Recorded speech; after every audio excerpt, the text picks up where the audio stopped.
Hello and a very good evening. कुछ cricket हो जाए के साथ मैं हूं सादिया सैमसन। जनाब, आज का धुआंधार मैच दोनों जानिब से, चाहे वो पेशावर ज़ल्मी हो या फिर जवाब में क्वाइटा ग्लैडिएटर्स हो, और सबसे बड़ा टोटल चेस भी हो गया। आज हमने ये देखा पीएसएल की तारीख में बहुत सारे रिकॉर्ड्स हैं। हमने इतनी बड़ी इनिंग्स भी देख ली जेसन रॉय की जानिब से, एंड देन आज बाबर आजम भी बहुत अच्छा खेले। दोनों ने सेंचुरीज बनाई, उन्होंने 60 गेंदों पर बनाई तो उन्होंने कहा ठीक है मैं 44 बॉल से बना के दिखाता हूँ। सो ऐसा था जैसे मुकाबला चल रहा है। आज साइम बहुत ज़बरदस्त खेले। दूसरी जानिब से हमने इधर से देखा कि हफीज़ आए, हफीज़ का नंबर अप किया था, उन्होंने भी बड़ा ज़बरदस्त प्ले किया। सो ओवरऑल मेरे ख्याल में जो रावलपिंडी की पिच है वो अपना कमाल दिखा गई, और बॉलर्स ऐसे में खासे मायूस नजर आए जब एक टीम की बारी थी। लेकिन वही बॉलर्स हमने पहले नसीम को मार खाते हुए देखा, और फिर जब हमने उन्हें पवेलियन में बैठे जेसन की बैटिंग एंजॉय करते देखा तो मुझे ऐसा लग रहा है कि वो जो है पैसे वसूल हो गए उनके लिए भी। हैविंग सेड दैट, आज के मैच पे एनालिसिस हासिल करेंगे। हमारे साथ स्टूडियो में मौजूद हैं क्रिकेट एनालिस्ट फवाद मुस्तफ़ा साहब, जिनसे आज के मैच की बात करेंगे, क्योंकि आज की मैच की ख़ास बात ये थी कि बॉलर्स बिल्कुल नहीं चले, जो कि हम पूरे पीएसएल में देखते आए हैं, और आज ऐसा हुआ नहीं है। वेल, इससे पहले कि हम अपनी बातचीत का आगाज़ करें, मैच समरी आपके साथ शेयर कर लेते हैं। तो जनाब, आज पहले बैट किया पेशावर ज़ल्मी ने, और आज बाबर आजम ने 115 रन बनाए 65 गेंदें फेस करके। साइम अयूब जिन्होंने 74 बनाए, और इस जानिब से सिर्फ एक ही विकेट गिरी थी, और वो विकेट ली थी if I am not wrong Pretorius ने। और दूसरी जानिब से अगर हम देखते हैं तो जेसन रॉय ने 145 रन की इनिंग्स खेली सिर्फ 63 गेंदों पर, एंड उनका साथ दिया आज खास तौर पे हफीज़ ने, जिन्होंने 18 गेंदों पर 41 रन बनाए, और 2 विकेटें गिरी जनाब, एक मुजीबुर रहमान और दूसरी विकेट वहाब रियाज ने हासिल की। इसके साथ इतनी कोई पटाखा विकेट, इतना मज़ा आया देखकर। हर गेंद आप इंतजार कर रहे थे कि ये छक्का हो जाएगा या ये चौका हो जाएगा। देयर वाज नथिंग, इसके बीच में कुछ भी नहीं था। आज ख़वातीन का आलमी दिन था। मेरे ख्याल से अगले साल से बॉलर से हमदर्दी का आलमी दिन मनाया जाएगा, जो कुछ आज पीएसएल में हो गया है। क्योंकि मतलब अफसोस हो रहा था कि भाई किस तरह बचे, क्या करें।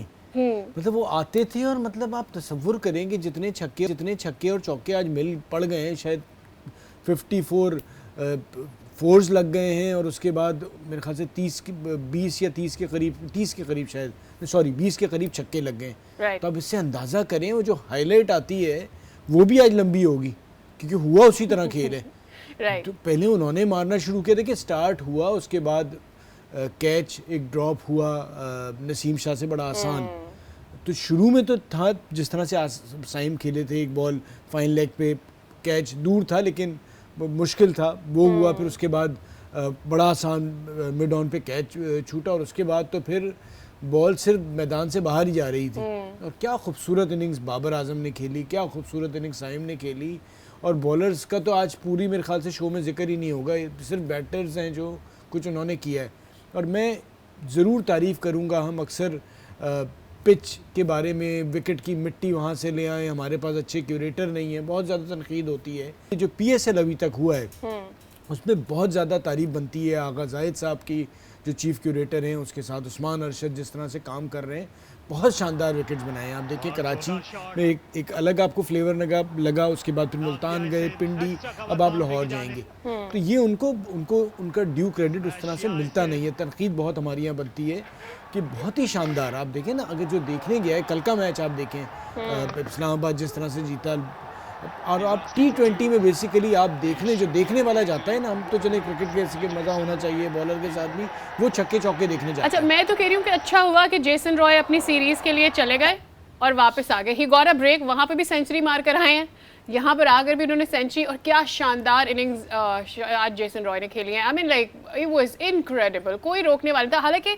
आई रिमेंबर जब ही वाज ऑन 88, उसके बाद थोड़े से रन उनकी जाने से स्लो हो गए। Maybe he was looking forward for a century, but then वो जो कुछ गेंदों का फ़र्क था वो बाद में उन्होंने पूरा कर दिया था। He played really. देखिए बाबर बहुत अच्छा खेले, साइम बहुत अच्छा खेले, लेकिन जब आप चेस करने में रन कर जाते हैं ना, वो बैटिंग आपसे थोड़ी सी ऊपर हो जाती है, क्योंकि उसमें आप पे प्रेशर होता है।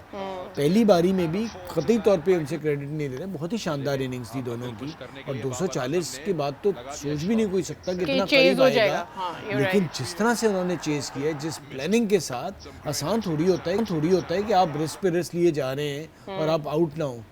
तो बहुत ही शानदार इनिंग्स थी और अब सिंगल हैंडली उन्होंने मैच खत्म कर दिया। आप सोचे ना 100 में से 145 उनके थे, बाकी टीम का तो हफीज भी नीचे आया जिन्होंने बड़ी शानदार इनिंग्स खेली, लेकिन बहुत ज़बरदस्त मैच हुआ है।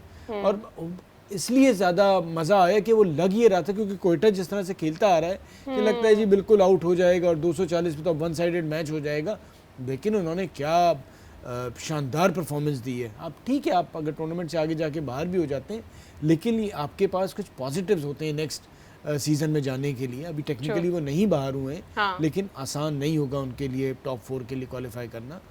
बट जिस तरह से वो आज ये मैच खेले हैं, मतलब एक चीज़ तो ऐसी हुई ना कि आप अगर नेक्स्ट सीजन में even if you are not qualify for the playoffs, आपका एंड जो है ना अच्छे नोट पर हो जाएगा। दैट इज मोर इम्पॉर्टेंट, क्योंकि आप जिन प्लेयर्स को रिटेन करने जा रहे होते हैं और जो मोमेंटम एंड में आपका आता है। और एक बहुत अच्छी चीज़ मुझे ना एंड आप सारे कोयटा की मैनेजमेंट को देखें, बैठे हुए होते हैं, हो रहा होता है, नहीं होता, चेहरों पे परेशानी होती है, लेकिन इससे ज़्यादा आपको कोई और एक्सप्रेशन नज़र नहीं आएगा, क्योंकि ऑब्वियसली आप हार रहे हैं। It is natural for anybody to be sad at that very moment, but over reaction नज़र नहीं आएगी, फ्रस्ट्रेशन आपको नज़र नहीं आएगी। एंड दैट प्रॉबेबली वो कहीं ना कहीं जो मोराल होता है प्लेयर्स का एटलीस्ट उससे अप रहता है कि ठीक है हम नहीं कर रहे। और जब आप वापस आते ना तो आपके पास मेरे ख्याल में वो चेहरा भी होता है that you can face the players and you can tell them that you did good. तो मेरे ख्याल में उसका एक इम्पैक्ट आपको नजर आ गया आज। अगर आप पहले ही डिस्करेज कर देते, Jason Roy was not doing as he was expected, जाकर वापस आके किया, अगर आप उन्हें पहले ही डिस्करेज करके भेज देते तो प्रॉबेबली वहां से ही would have not come back and continued with that too. और देखिए आपकी जो फैन है ना, उनके लिए भी कुछ खुश होने के लिए कोई चीज़ है, क्योंकि आप जब एक टीम को सपोर्ट कर रहे होते हैं और टीम बिल्कुल नीचे गिरी हुई होती है और आप भी उसके साथ बाकी भी जगहों पे जब बात हो रही होती है, तो अब वो आज बड़े खुश थे कि जी कोयटा उठ गया। मैसेजेस कुछ दोस्त सपोर्ट कर रहे थे उनके, आज मैंने बहुत अरसे बाद, बल्कि हाँ couple of leagues, actually 2.5 leagues के बाद मैंने सरफराज को कहका लगाते हुए देखा ड्रेसिंग रूम में, though he was not playing, but he was so happy. It felt really nice to see him happy, because उनको पता था कि वो मैच जीत रहे हैं और अच्छा जीत रहे हैं। मैच जब से पीएसएल शुरू, पहली बार सरफराज नहीं थे, बड़ी बात है इतना लंबे अरसे तक अपने आप को लेके चलना, तो वाकई बहुत बड़ी बात है सरफराज के लिए कि अभी भी वो एक इंजरी हो गई थी, वरना लगातार आप 8 साल कोई मैच ना छोड़े, बड़ी बात है। हाँ, exactly. He has been there always. Obviously, that does say a lot about his fitness as well. लेकिन आज चूंकि सरफराज नहीं थे और नवाज की कप्तानी थी, did you feel any difference in captaincy? Because उसका कोई मुझे तो मौका नजर नहीं आया, सारा काम तो जो आ रहा था अपना काम करके जा रहा था। ना उस कप्तान को कुछ करने को मिला, ना इस कप्तान को करने को मिला, मतलब आप क्या कर सकते थे? और कोई बॉलर छोड़ा ही नहीं है। अच्छा, पेशावर से मुझे लग रहा था कि मुजीब जो है ना, वो इंटरनेशनल T20 क्रिकेट में उसको आसान नहीं होता इतना मारना, लेकिन वो भी आज नहीं चल पाए, तो कोई भी नहीं चल पाया। पर आप क्या कहेंगे भाई, एक दिन होता है, आज सिर्फ बैटर्स का दिन था, वो जिस तरह से मार रहे थे कोई बच ही नहीं सकता था, अच्छे बॉल पे भी मार रहे थे। जब पिटाई हो रही थी तो बाबर आजम को बार बार दिखाया जा रहा था, he had डेरन सेमी को हमने देखा, वो वहाब रियाज के पास भी जाते हैं, but Babar Azam had no reaction on it because he knew what is happening is not in his hands and that is actually the right thing to do. क्या करते हैं वहाँ पर वो? अच्छा देखिए, वो एक तो बाबर की इनिंग्स, फिर उसके बाद जेसन रॉय की जो इनिंग्स थी ना, जब वो आपका दिन होता है ना, जिस तरह से ये लोग मारते हैं, चाहे वो एलेक्स हेल्स को ले लें, जेसन रॉय को ले लें या गप्टिल को भी इवन आप ले लें, फिर ये रुकते नहीं हैं। अब देखिए एक चीज़ ज़रूर है, अगर आप कराची और कोयटा का मुवाजना करें, कोयटा के 2 फॉरेन प्लेयर्स जो थे, उन्होंने गप्टिल ने 2 मैचेस जितवाए, आज जेसन रॉय ने जितवा दिए। उनका हसरंगा वाली बात थी कि वो उनका बहुत बड़ा एक नुकसान था और लोकल प्लेयर्स ने उस तरह से परफॉर्म नहीं किया जिस तरह से करना चाहिए था। हफीज़ भी उनकी जो थे वो बिल्कुल रिप्लेसमेंट में आए हैं, तो इस तरह से लोकल प्लेयर्स पे ज़रूर सोचना होगा। लेकिन फॉरेन पिक जो थी उनकी इतना नहीं चल पाए, मुझे नहीं लगता कि वो शायद नेक्स्ट ईयर हों इस टीम में, लेकिन वो बड़ी कामयाब थी जिस तरह से ये दोनों खेले। डेफिनेटली आज के मैच के ऊपर आपको ये रिपोर्ट दिखाते हैं, वापस आएंगे, ज़रा चौके और छक्कों की बारिश की मजीद भी बात होगी, हमारे साथ रहिए। पहली दफ़ा कोयटा ग्लैडिएटर्स को इतना खुश होते देखा, बहुत अच्छा लगा। यहाँ पे वक्त हो गया ब्रेक का, ब्रेक से वापस आएंगे, मैच पे थोड़ी और बात करेंगे, हमारे साथ ही रहिए।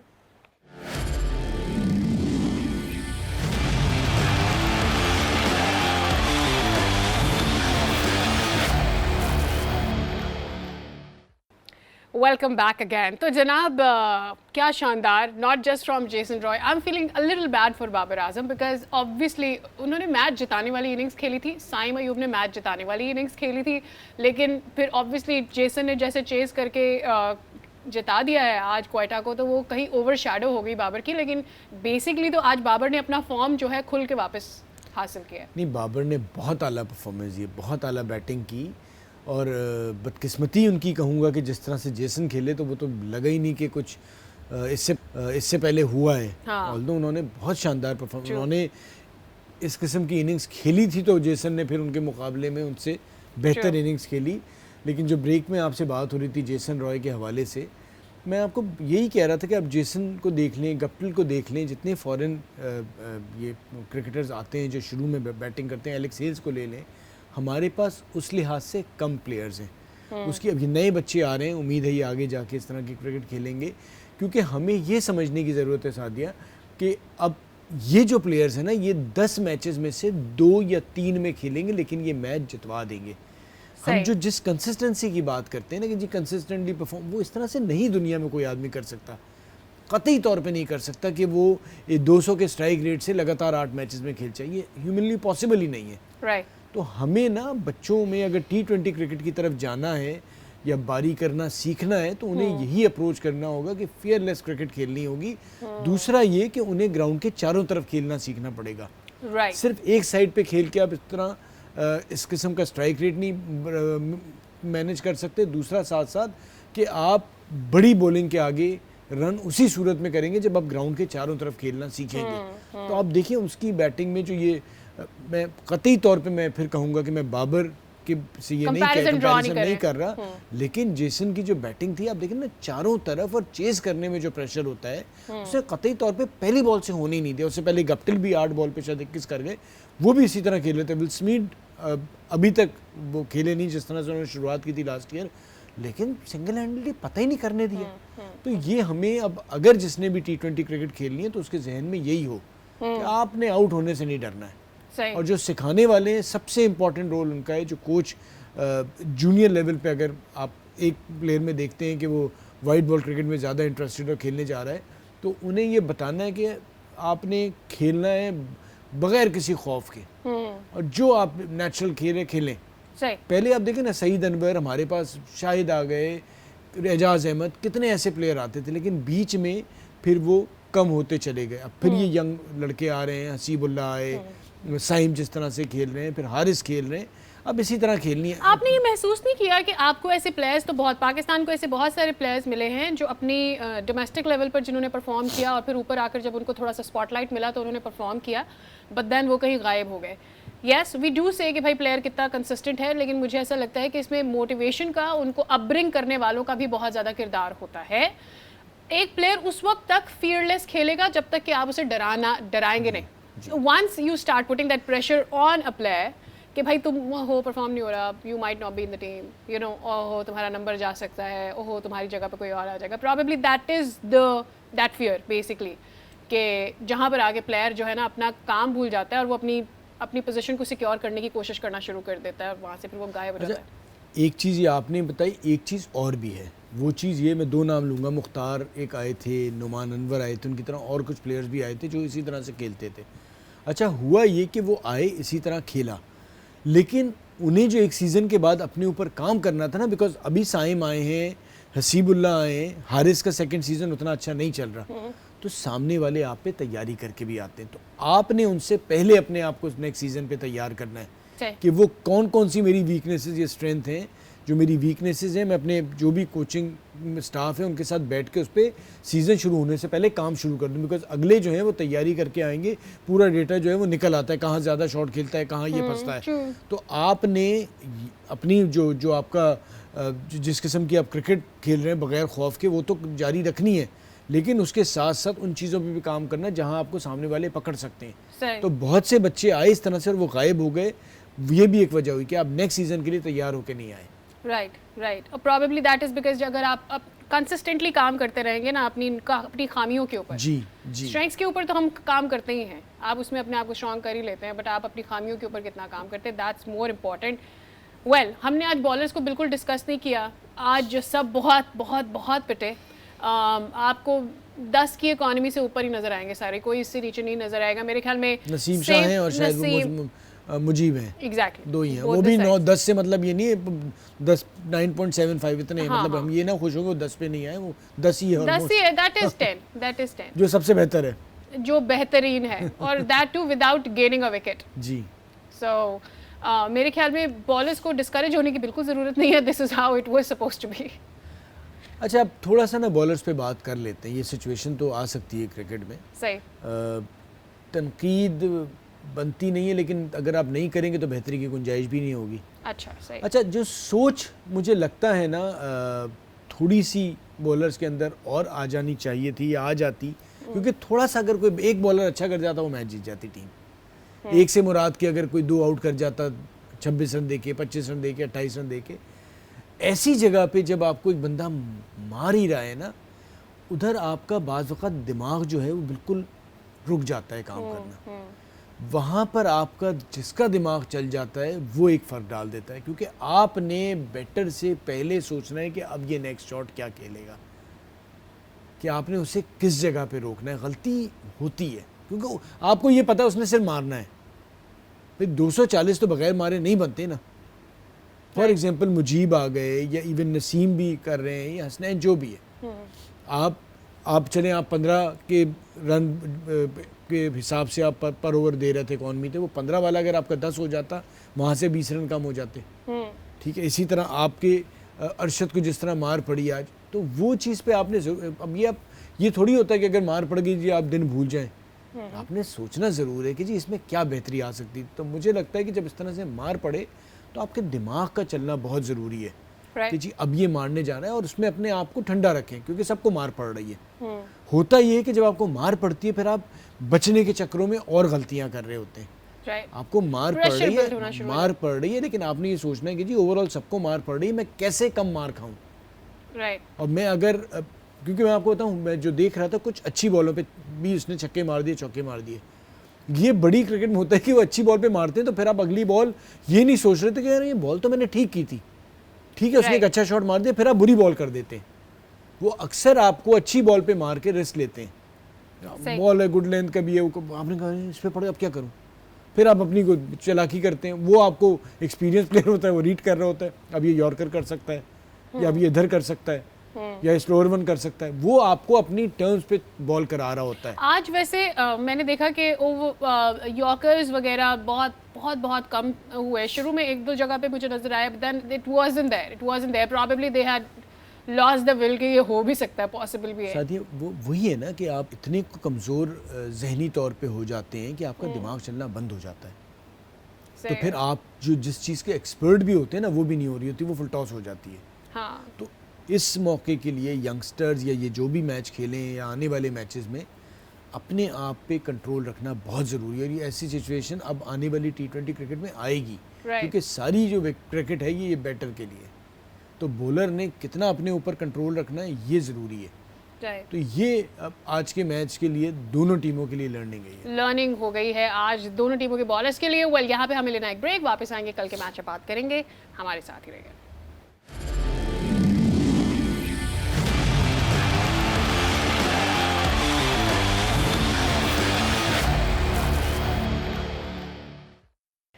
Welcome back again. तो जनाब इसके साथ ही अब बात कर लेते हैं ज़रा कल के मैच की, और कल के मैच में वो टीमें आमने सामने होंगी जो कि टेबल टॉपर हैं, एक का रन रेट ज़्यादा बेटर है, that is Lahore is going to be against Islamabad. Let's have a look at this report और वापस आकर इस पर करते हैं मज़ीद बात। तो अब सवाल ये पैदा होता है कि is it going to be a one sider again the way हमने पिछले मैच में देखा था, या फिर इस दफ़ा कुछ करना होगा, इस्लामाबाद को अपनी बॉलिंग के साथ तैयारी करनी पड़ेगी? इस्लामाबाद एक शानदार मैच जीत के आ रहा है, लाहौर बुरे तरीके से तो नहीं कहूँगा, लेकिन हार के आ रहा है अगेंस्ट पेशावर। हम इतना भी नहीं एक्सपेक्ट करें लाहौर से एक्चुअली। तो मैच तो उम्मीद यही है कि एक अच्छा मैच होगा, क्योंकि लास्ट टाइम आपको याद है कि वन साइडेड ही वो मुल्तान से हारे थे, और अभी उन्होंने मुल्तान को फिर हिसाब किताब अपने घर पे बराबर कर दिया। तो लाहौर में वो हार के आ रहे हैं इस्लामाबाद। मैच उम्मीद यही है कि अच्छा होगा, और इस्लामाबाद की बैटिंग के ट्रायल होंगे। अच्छा, पिछली दफ़ा हमने लाहौर को पिटते हुए देखा है, इन द लास्ट मैच, और जिस तरह से पेशावर ने उन्हें हराया अपने पिछले मैच में लाहौर को, यू फील जिस तरह से अभी रावलपिंडी परफॉर्म कर रही है as well as pitch is concerned, कल बहुत कुछ होगा लाहौरी बॉलर्स के पास? अच्छा, लाहौर का पिछला मैच भी देखा था, इससे ज़्यादा मार रहे थे पेशावर वाले लाहौर को शुरू में, लेकिन एक टाइम पे आके उन्होंने रोक लिया। उन्होंने इनके 9 आउट, मुझे याद है 8 या 9 शायद 60 रन के अंदर आखिरी कर दिए थे, और उन्हें 205 पे रोक लिया था, वरना इसी किस्म का स्कोर होता नज़र आ रहा था। तो वो लाहौर की स्ट्रेंथ है। लाहौर बॉलर्स जो हैं वो ज़रूर वापस आएंगे, वो बैठे होंगे, सोचा होगा, बाज़ वक़्त आप ओवर कॉन्फिडेंट हो जाते हैं कि आपने परफॉर्म करना है। जो इन कंडीशंस में वही टीम जीतेगी जिसकी बॉलिंग बेहतर परफॉर्म करेगी। तो राशिद और शाहीन का इम्तिहान, राशिद शाहीन से ज़्यादा हारिस का इम्तिहान है। हारिस कैसी गेंद करते हैं। फिर सिकंदर ने बहुत ज़्यादा बुरी गेंदें की थी, फुल टॉस बहुत ज़्यादा की थी गेंदें, तो वो इसी वजह से की थी कि शुरू में बाकियों को मार पड़ गई, तो उन्होंने शुरू में आना पड़ गया था। तो आई बिलीव कि लाहौर कम बैक करेगा कल और अपने आप को क्वालिफायर के लिए कंफर्म कर लेगा। मैं ये नहीं कह रहा कि बहुत ज़्यादा कोई फ़र्क होगा, इस्लामाबाद भी जीता हुआ आ रहा है। इस वजह से बात करें तो लाहौर की बॉलिंग बहुत अच्छी है, सही, प्लस इस्लामाबाद की बॉलिंग जो है वो परफॉर्म नहीं कर रही। सही, आप पे बहुत सारे 200 रन बने और आप वसीम आए थे, फिर वसीम को मार पड़ी। इन्हें या तो सोचना पड़ेगा कि ये अबरार को दोबारा लेके आए, इन्हें अबरार को लाना चाहिए, क्योंकि वो एक ऐसा बॉलर है कि जो बीच में आके फ़र्क डाल सकता है। उसकी वजह है कि शादाब उस तरह से गेंदें नहीं कर रहे जो उन्हें करनी चाहिए, और बीच में इन कंडीशन में एक अच्छा स्पिनर चाहिए होगा आपको। तो आप एक के बजाय 2 कर सकते हैं। बैटिंग भले आपकी नीचे से हल्की हो जाए, नो प्रॉब्लम, लेकिन वो आपको रिस्क लेना पड़ेगा।